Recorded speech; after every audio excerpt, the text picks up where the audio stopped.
सभी मित्रों को राम राम, जय श्री राम। जैसा कि आप लोगों ने हमारा थंबनेल देख करके आप समझ गए होंगे कि सीता ने किया था एक गलत काम, उसके कारण सीता को भोगना पड़ा था दोबारा वनवास।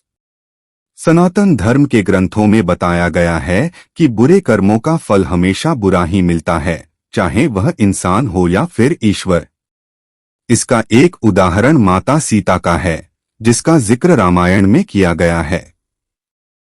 दरअसल रामायण कई भाषाओं में लिखी गई है। अलग अलग रामायण में कई तरह की दंत कथाएं मिलती हैं, जिनसे कई लोग परिचित नहीं हैं। इस कथा के अनुसार माता सीता को एक तोते का शाप मिला था, जिसकी वजह से उनको भगवान राम से अलग रहना पड़ा। पहले माता सीता को वनवास के दौरान रावण अपहरण कर लेता है और उसका वध करने के बाद माता सीता के साथ भगवान राम की अयोध्या में वापसी होती है। फिर धोबी की वजह से माता सीता को अलग रहना पड़ता है।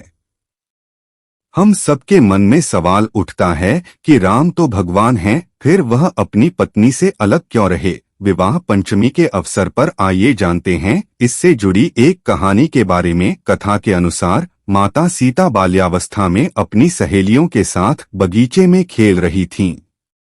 वहीं बगीचे में एक तोता का जोड़ा पेड़ पर बैठा था। तोता का जोड़ा भगवान राम और माता सीता के बारे में बातें कह रहा था। उनकी बातों को सुनकर माता का ध्यान उन पर गया।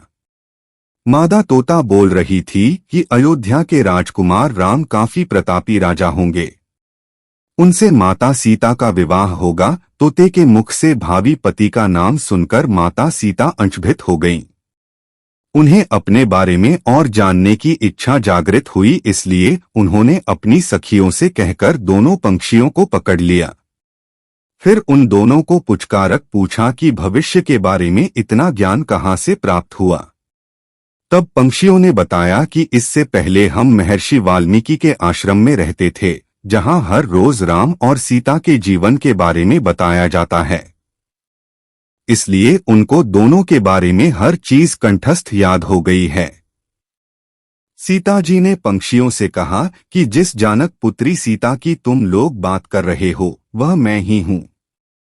मुझे मेरे और राम के बारे में और भी बातें जाननी हैं। तब नर तोता ने कहा कि हे सीता, आपका विवाह अयोध्या के राजा दशरथ के ज्येष्ठ पुत्र राम के साथ आपका विवाह होगा और आपकी जोड़ी तीनों लोकों में सबसे अद्भुत होगी। सीता जी सवाल पूछती रहीं और दोनों तोता जवाब देते रहे। सीता जी ने कहा कि जब तक मेरा विवाह नहीं हो जाता, तुम दोनों मेरे साथ राजमहल में रहोगे और तुम वहां सारी सुख सुविधाएं मिलेंगी। सीता जी की बात सुनकर तोता का जोड़ा घबरा गया। तब नर तोता ने कहा, हे जनक पुत्री, हम गगन के पंछी हैं, इसलिए पिंजरे में बंद रहकर हम जीवित नहीं रह पाएंगे, इसलिए हमको आजाद कर दीजिए। तोते ने इसके लिए बहुत याचना की। तब सीता जी ने नर तोते को छोड़ दिया, लेकिन मादा तोता को नहीं छोड़ा और कहा कि यह मेरे साथ रहेगी। नर तोता ने कहा कि मेरी पत्नी गर्भवती है, इसलिए ऐसे समय पर उसको जाने दें। हम दोनों एक दूसरे का वियोग सहन नहीं कर सकते, इसलिए आप मेरी पत्नी को जाने दें। लेकिन सीता जी ने उसकी एक न सुनी। इस पर मादा तोता को बहुत गुस्सा आया और शाप दिया कि जिस तरह तुमने गर्भावस्था में मेरे पति से मुझको अलग कर दिया है, वैसे ही गर्भावस्था के दौरान तुमको भी पति वियोग सहना पड़ेगा। इतना कहते ही मादा तोता ने अपने प्राण त्याग दिए। मादा तोता के प्राण त्यागने के कुछ समय बाद नर तोता के पत्नी वियोग में प्राण चले गए। इससे माता सीता को बहुत दुख हुआ, लेकिन तब तक बहुत देर हो चुकी थी। बताया जाता है कि अगले जन्म में तोता वही धोबी था जिसने माता सीता के चरित्र पर उंगली उठाई थी, जिसके बाद भगवान राम ने सीता का गर्भावस्था के दौरान त्याग कर दिया। तब माता सीता महर्षि वाल्मीकि के आश्रम पहुंची और वहां उन्होंने लवकुश को जन्म दिया। देवी सीता के वियोग की अन्य कथा भी है। देवी सीता के वियोग की कथा अन्य पुराणों में यह भी मिलती है कि उनका संबंध देवर्षि नारद से माना जाता है। कथा के अनुसार एक बार नारद जी को अभिमान हो गया था कि कामदेव भी उनकी तपस्या और ब्रह्मचर्य को भंग नहीं कर सकता। उन्होंने यह बात अभिमान में शिवजी के बाद श्रीहरि को बताई। तब श्रीहरि ने एक योजना बनाई कि नारद को इस बात का घमंड हो गया है, जो कि सही नहीं है। इसके लिए उन्होंने एक योजना बनाई और माया रची। भगवान विष्णु ने नारद जी के सामने रची माया। जैसे ही श्रीहरि से प्रणाम करके नारद मुनि आगे बढ़े, तब उनको एक भवन दिखाई दिया, जहां राजकुमारी विश्वमोहिनी को देखकर वह मोहित हो गए। यह सब एक माया थी। राजकुमारी का रूप नारद जी का तप भंग कर चुका था और वह राजकुमारी को पाने के लिए भगवान विष्णु के शरण में पहुंचे और कहा कि हे प्रभु, आप मुझे अपना श्रीहरि का सुंदर रूप दे दीजिए।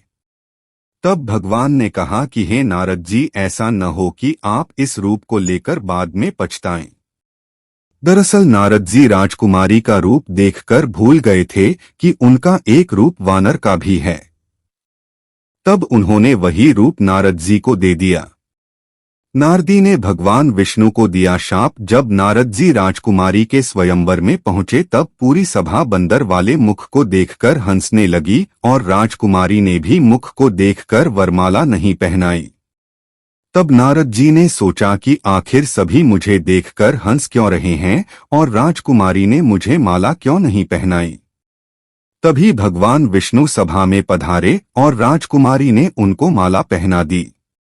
तब उन्होंने पानी में अपना मुख देखा और वानर वाला मुख देखकर क्रोधित हो गए और क्रोध में उन्होंने भगवान विष्णु को शाप दे दिया कि जिस तरह से मैं स्त्री के लिए तड़पा हूं, आप भी पृथ्वी पर स्त्री वियोग का सामना करेंगे। जब माया का प्रभाव खत्म हुआ तो नारद जी को अपनी गलती का एहसास हुआ और उन्होंने क्षमा मांगी। तब भगवान राम और माता सीता को वियोग का सामना करना पड़ा। जी हाँ मित्रों, इन्हीं शब्दों के साथ में मैं विदा लेता हूँ। मिलते हैं किसी नई वीडियो के साथ। तब तक बने रहिए हमारे YouTube चैनल पर। हाँ, यदि आप हमारे चैनल पर नए दर्शक बंधु बनकर आए हैं तो हमारे चैनल को सब्सक्राइब कर दें। बेल को दबाना ना भूलें ताकि आने वाली वीडियो का नोटिफिकेशन सबसे पहले आप लोगों तक पहुंच सके। जय श्री राम दोस्तों।